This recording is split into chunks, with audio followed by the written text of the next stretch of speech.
Hello viewers, আসসালামু আলাইকুম রহমতুল্লাহি ওবরাকাতুহু। আপনারা এখানে দেখতে পাচ্ছেন এটি হচ্ছে একটি এসএমপিএস পাওয়ার সাপ্লাই। এটি মূলত 48 ভোল্ট আউটপুট দিয়ে থাকে। এটি ট্রাকশন মোটর সম্পন্ন যে গাড়িগুলো আছে, বিশেষ করে অটো রিক্সা এবং যেখানে 48 ভোল্ট ব্যাটারি চার্জের প্রয়োজন হয় সেখানে এসএমপিএস পাওয়ারটি ব্যবহার করা হয়। তো এটি অবশ্যই লিথিয়াম সেলের ব্যাটারিগুলোর জন্য। তো আমি আজকে আপনাদেরকে জাস্ট শুধু একটু পরিচয় করে দিব যে আসলে এটার মেকানিজমটা এটা কীভাবে কাজ করে। তো সবার আগে আমি মেইন কিছু জিনিস আপনাদের এখানে দিয়ে দিব। তো এটা হচ্ছে একটি মসফেট। এটা হচ্ছে এখানকার মূল আইসি। হ্যাঁ, এই সার্কিটটার মেইন আইসি হচ্ছে এটা হচ্ছে একটি ড্রাইভার আইসি, অর্থাৎ যে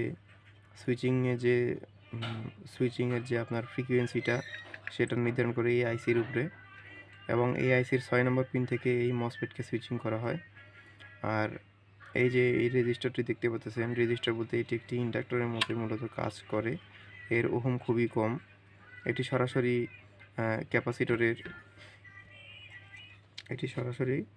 ক্যাপাসিটরের নেগেটিভের সাথে সংযুক্ত। হ্যাঁ, তার মানে আমরা বুঝলাম যে এই মসফেটটি হচ্ছে এন চ্যানেল মসফেট একটি।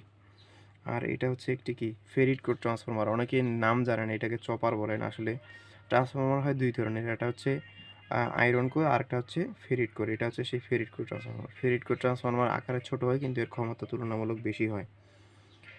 আর এখানে যে দেখতে পাচ্ছেন এটা অবশ্যই ডায়োড। এটা কেন ডায়োড, এটা আমরা যদি একটু ভালো করে লক্ষ্য করি, এখানে একটি ডায়োডের আমরা একটি সাইন দেখতে পারবো। ঠিক আছে, এটা হচ্ছে একটি ডায়োড।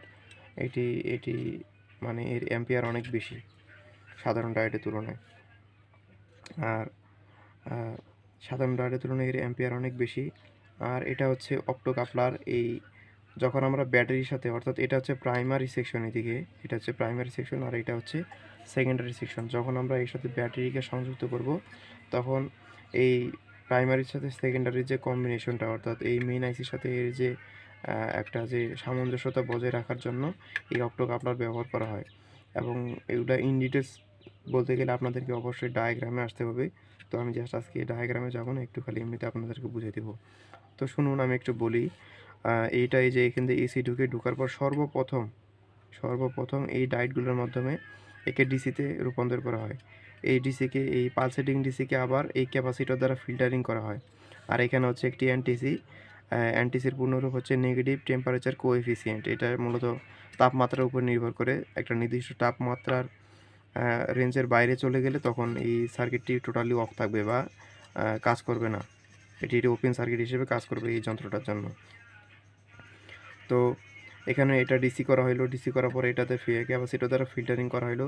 ফিল্টারিং করার পর এই ক্যাপাসিটর থেকে আউটপুট নিয়ে এই মসফেট দ্বারা সুইচিং করা হয়। এখন এই সুইচিংটা কেন করা হয়, এই সুইচিংয়ের জন্যই এই এই পাওয়ার সাপ্লাইটার নাম হয়েছে এসএমপিএস, অর্থাৎ সুইচিং মোড পাওয়ার সাপ্লাই। এবং এই সুইচিংটা কেন করা হয়, এখানে কিছু লজিক আছে, এখানে কিছু থিওরি আছে। এটা আমি অন্য একটা ভিডিওতে আপনাদেরকে বলার চেষ্টা করব। তো এই সরাসরি এই পিনের এই ড্রাইভার আইসি 6 নম্বর পিন থেকে এই যে ড্রাইভার আইসির এই 6 নম্বর পিন থেকে একে সুইচিং করা হয়, মসফেটকে সুইচিং করা হয়। সুইচিং করার পর এদিক দিয়ে প্লাসটা সরাসরি হচ্ছে যে ফেরিড কোর ট্রান্সফরমারের সাথে সংযুক্ত হয়।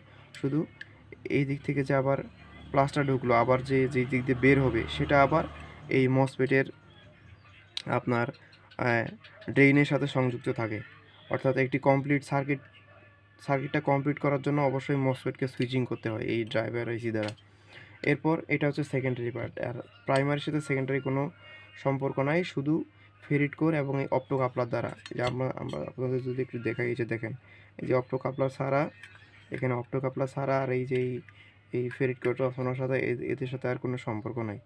এখানে অ্যারো দিয়েও খুব সুন্দর করে বুঝাইছে। আপনারা একটু যদি সার্কিটগুলোতে ভালো করে মনোযোগ দেন, চোখ বুলান, এখানে অনেক ইনফরমেশন পাওয়া যায় একটা সার্কিট থেকে। ঠিক আছে। আর এই যে এখানে একটি ব্লকিং ডায়োড ছিল, এই ডায়োডটা মূলত অধিক অ্যাম্পিয়ার সম্পন্ন। এই ডায়োডটা আমি খুলে ফেলছি যে কোনো একটা কারণে, আসলে দরকার ছিল এই জন্য খুলে ফেলছি। আর এটা হচ্ছে এই যে বললাম খুব কম ওহম সম্পন্নটা রেজিস্টার এগুলো। এগুলোকে ব্যবহার করা হয় এখানে কিছু নির্দিষ্ট কারণে, যেটা আপনাদেরকে আমি ইন ফিউচারে বলবো। আর এখানে তেমন আর কিছু বলার নেই, আসলে বাকি সব কিছু ডায়াগ্রামে ইনশাল্লাহ আপনাদেরকে শিখাইতে হবে। জাস্ট আমি খালি একটু চিনাই দিলাম আপনাদেরকে যে আসলে এটা কোন পার্টসগুলো কিসের কাজ। আর আশা করি সবগুলো পার্টসের খবর তো আপনারা জানেনই। আর এই আইসিটা আছে, এই আইসিটা আসলে ব্যাটারির সাথে একটু সম্পর্ক আছে, সেকেন্ডারিতে এই যে আমাদের চার্জ দিব যে ব্যাটারিগুলো, এই ব্যাটারির সাথে সম্পর্ক আছে। এখানে লেভেলের একটা ব্যাপার আছে, তো চার্জিং লেভেলের। তো ঠিক আছে, ধন্যবাদ সকলকে। আশা করি সকলের ভিডিওটি অনেক ভালো লাগছে। সবাই ভালো থাকবেন, সুস্থ থাকবেন। আল্লাহ হাফেজ।